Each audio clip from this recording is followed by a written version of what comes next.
Greetings! Welcome to Entirely English and our series on words that Shakespeare introduced to our language. In our last two videos, we've done A to G. If you haven't seen them, do feel free to go back and start with A and work through.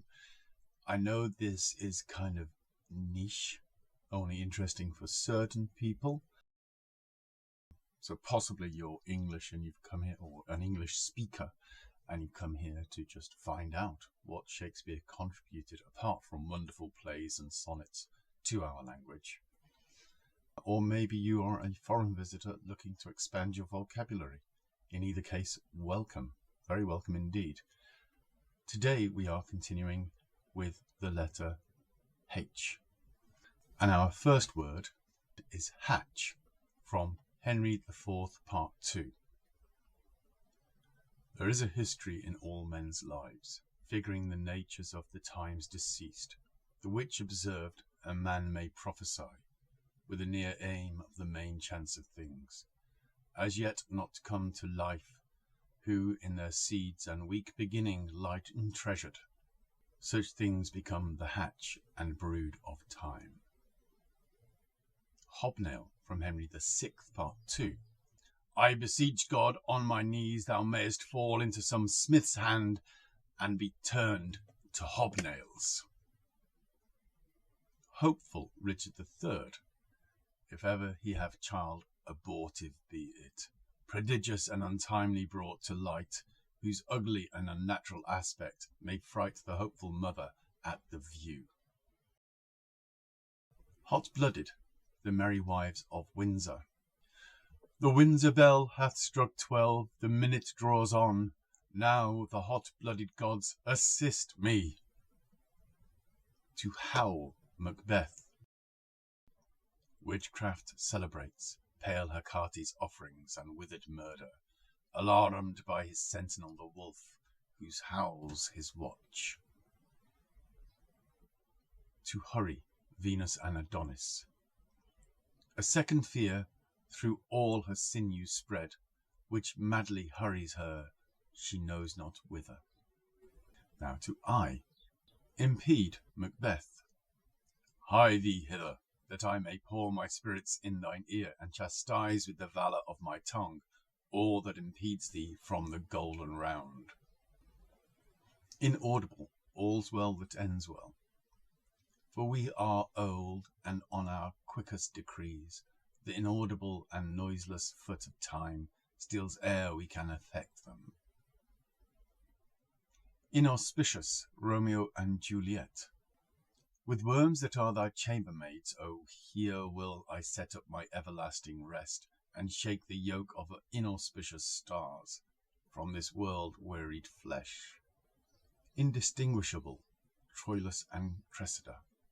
Do I curse thee?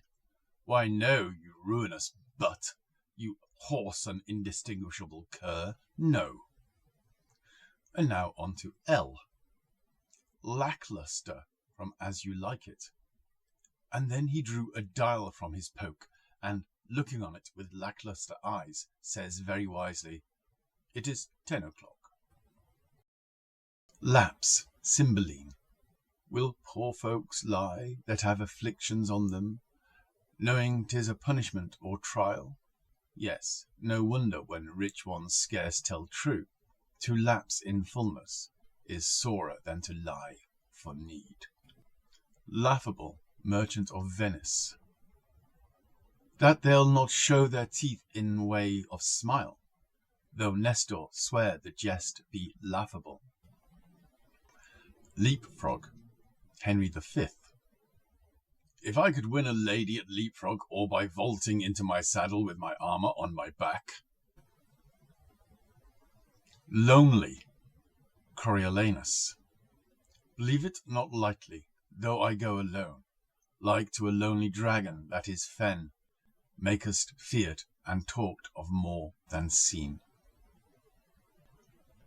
N. Negotiate, from Much Ado About Nothing. Let every eye negotiate for itself, and trust no agent, for beauty is a witch, against whom charm's faith melteth into blood. noiseless from King Lear, that bearest a cheek for blows, a head for wrongs, who hast not in thy brows an eye discerning, thine honour for thy suffering, that not knowest fools do those villains pity, who are punished ere they have done their mischief. Where's thy drum? France spreads his banners in our noiseless land. Okay, we have time to do O as well. Outstay. If you outstay the time upon mine honour, and in the greatness of my word, you die. Overpower Richard II. The lion, dying, thrusteth forth his paw, and wounds the earth.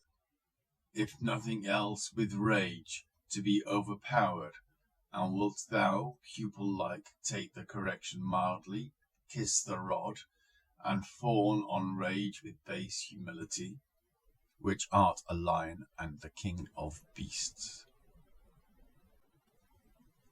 Okay, I think we're approaching the halfway mark already. We're certainly past the halfway mark of the alphabet.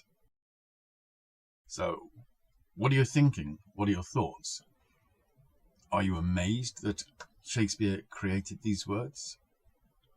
Is it just interesting? Do you like Shakespeare? A lot of people in Britain don't like Shakespeare because, as I said previously, schools teach it in English, and when you're sitting at a desk reading it, it is boring. When you hear it, when you perform it, when you watch it being performed, it comes to life, and there is a magic in it, in his words and in his ideas. But I have no idea what it's like in a foreign language. I would have loved to have been able to watch Shakespeare performed in German, in French, in Hindustani, because I don't get how they translate it. Because Shakespeare's lines have a rhythm. Many of them have what they call iambic pentameter, which means that there's 5 beats in a line. There's a whole rehearsal process that goes with it. His ideas for performance predated Stanislavski by centuries. But people forget that he was a practitioner as well as a playwright. Anyway, I don't want to go into a lecture about Shakespeare. Give me some feedback. Tell me if you like this. Do click the like button. If you want to stay up to date with this, click subscribe, or you want to stay up to date with other videos that are coming out. You may have noticed I've started a series on British superstitions you might find interesting. Thank you for coming and watching. I will see you again next time.